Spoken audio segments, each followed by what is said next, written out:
Item ಯಾವುದೇ ಇರಲಿ try ಮಾಡಿ ಆಚಿ ಚಿಕನ್ ಮಸಾಲಾ. ಆಚಿ ಚಿಕನ್ ಮಸಾಲಾ. ತನು ಸರ್, ಇಲ್ಲಿ ಸರ್ ಹೇಳಿ. ಇಷ್ಟು ದಿನ ಲೀಗಲ್ ಆಗಿ ಫೈಟ್ ಮಾಡಿದ್ರಿ, ಎಲ್ಲವೂ ಆಗಿದೆ ಈಗ. ಮತ್ತೆ ನೀವು ಇಷ್ಟು ವರ್ಷಗಳ ಕಾಲ ಸಿನಿಮಾ ಮಾಡ್ಕೊಂಡು ಬಂದಿದ್ದು ಒಂದು ಗೆಲುವು ನೋಡೋದಕ್ಕೆ. ನಿಮ್ಮ ಧ್ವನಿಯಲ್ಲಿ ಅದು ತೊಳಲಾಟ ಇನ್ನೂ ಕೂಡ ಇದೆ, ಅಂದ್ರೆ ಎಲ್ಲವೂ ಕೂಡ ಮುಗಿದು ಬಿಡ್ಲಿ ಬೇಗ ಅಂತ. ಆಗಸ್ಟ್ ಅಲ್ಲಿ ದೊಡ್ಡ ದೊಡ್ಡ ಸಿನಿಮಾಗಳು ಲೈನ್ ಅಪ್ ಅಲ್ಲಿ ಇದೆ, ನಿಮಗೂ ಗೊತ್ತಿದೆ. ಆ ಸೈಕಲಾಜಿಕಲ್ ಸ್ಟ್ರೆಸ್ ಹೇಗಿದೆ ಅಂತ ಈಗ? ಇಲ್ಲ, ಅದು ಸ್ಟ್ರೆಸ್ ಏನಿಲ್ಲ. ನನಗೆ ನಮ್ಮ ಸಿನಿಮಾ ಮೇಲೆ 100% ಕಾನ್ಫಿಡೆನ್ಸ್ ಇದೆ. ನನಗೆ 10 ಸಿನಿಮಾಗಳ ಮಧ್ಯೆ ನಮ್ಮ ಸಿನಿಮಾ ಬಂದ್ರೂ ಗೆದ್ದೇ ಗೆಲ್ತೀವಿ ಅನ್ನೋ ಒಂದು ಕಾನ್ಫಿಡೆನ್ಸ್ ಇದೆ. ನಮ್ಮ ಸಿನಿಮಾಗಳ ಮಧ್ಯೆ ನಾವು ಬರಲ್ಲ, ಅಂದರೆ ನಮ್ಮ ಕನ್ನಡ ಭಾಷೆ ಸಿನಿಮಾಗಳ ಮಧ್ಯೆ ನಾವು ಬರಲ್ಲ, ದೊಡ್ಡ ದೊಡ್ಡ ಸಿನಿಮಾಗಳ ಮಧ್ಯೆ. ಹಂಗಂತ ನಾವು ಬರ್ದಂಗೂ ಇರೋದಕ್ಕಾಗಲ್ಲ.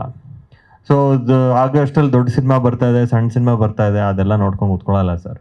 ಒಳ್ಳೆ ರೈಟ್ ಟೈಮ್ ನೋಡಿಕೊಂಡು ಬಂದ್ಬಿಡ್ತೀವಿ. ನಾವು ಆ್ಯಕ್ಚುಲಿ ನಾವು ಪ್ಲ್ಯಾನ್ ಪ್ರಕಾರ ಕೋರ್ಟ್ ಕೇಸ್ ಏನಾದರೂ ಮಂಗಳವಾರ ಅಥವಾ ಬುಧವಾರ ಏನಾದರೂ ಆಗಿದ್ರೆ ಈ ಫ್ರೈಡೇ ಬಂದ್ಬಿಡ್ತಾ ಇದ್ವಿ. ನಾವು 100% ಬರ್ತಾ ಇದ್ವಿ. ನಾವು ರೆಡಿ ಇದ್ದೀವಿ ಎಲ್ಲದಕ್ಕೂ. ನಾ ಅದೇ ಹೇಳ್ದಲ್ಲ, ಇದು ಮತ್ತೆ ಇನ್ನು ಜಂಜಾಟ ಬೇಡ. ಇದು ಆಲ್ರೆಡಿ ಎಳ್ಕೊಂಡು ಬಂದ್ಬಿಟ್ವಿ. ಆಲ್ರೆಡಿ 4 ತಿಂಗಳಾಯಿತು. 4 ತಿಂಗಳಿಂದ ಬರೀ ಕೋರ್ಟು ಕೇಸು ಅಂತ ಓಡಾಡಿ ನಮಗೂ ಬೇಜಾರಾಗಿದೆ. ಇವಾಗ ಏನಂತ ಹೇಳಿದ್ರೆ, ಅವರು ಇವಾಗ ಬೇಕು ಅಂತ ಯಾರು ಮಾಡಲ್ಲ ಸರ್. ಗೊತ್ತಿಲ್ಲದೇನೋ ಏನೋ ಮಿಸ್ಅಂಡರ್ಸ್ಟ್ಯಾಂಡಿಂಗ್ ಆಗೋ ಅವರು ಹಾಕ್ಬಿಟ್ಟಿದ್ದಾರೆ. ಕೂತ್ಕೊಂಡು ಇದನ್ನು ಸಾಲ್ವ್ ಮಾಡ್ಕೊಳ್ಳೋಣ ಅಷ್ಟೇ.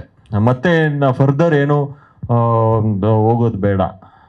ಅವರು ದೊಡ್ಡ ಮಟ್ಟಕ್ಕೆ ಸಾಧನೆ ಮಾಡಿದ್ದಾರೆ ದರ್ಶನ್ ಸರ್ ಅವರು. ಏನೋ ಅಂತ ಸಣ್ಣ ಮಿಸ್ಟೇಕ್ ಏನೋ ಆಗಿದೆ, ಅದೆಲ್ಲ ಕೋರ್ಟ್ ನೋಡ್ಕೊಳ್ಳುತ್ತೆ. ಇವಾಗ ನಮ್ಮ ಸಿನಿಮಾಗೆ ಸಂಬಂಧಪಟ್ಟಿದ್ದು ಏನಿದೆ ಅದನ್ನು ಕೂತು ಮಾತಾಡಿ ಪರಿಹಾರ ಮಾಡ್ಕೊಳ್ಳೋಣ. ನಾನು ಬೇರೆ ಮೂಲಕ ಇಷ್ಟು ದಿವಸ ಮಾತಾಡಿಲ್ಲ, ಬೇರೆ ಮೂಲಕ ಟ್ರೈ ಮಾಡಿಲ್ಲ ಅಂತ ಏನಲ್ಲ. ತುಂಬ ಸರ್ತಿ ಟ್ರೈ ಮಾಡಿದ್ದೆ, ಆದರೆ ನನಗೆ ರೈಟ್ ಕಾಂಟ್ಯಾಕ್ಟ್ ಸಿಕ್ಕಿರಲಿಲ್ಲ.